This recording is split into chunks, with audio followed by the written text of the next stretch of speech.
Ducks, yeah. It's a nice day to ride the Ducks.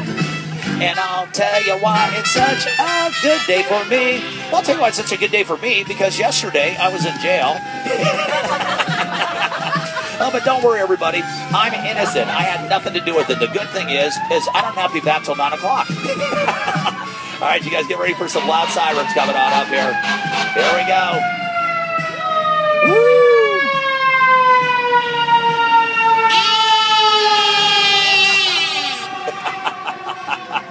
And of course, you guys, we kick this thing off. Here comes a guy right here. Quacker's ready. Let him have it. Fire.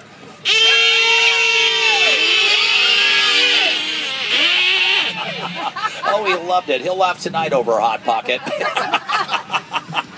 Anyway, guys, let's kick off our tour here this afternoon. And let's start it off our left-hand side at this crazy-looking building over here. This thing is called the EMP.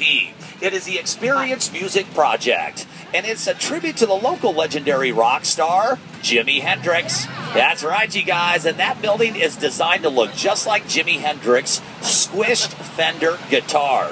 In fact, it was his trademark back in the day. When he got done performing, he would take his Fender guitar, smash it on stage, and then light that baby on fire. And that's exactly what this building is supposed to look like.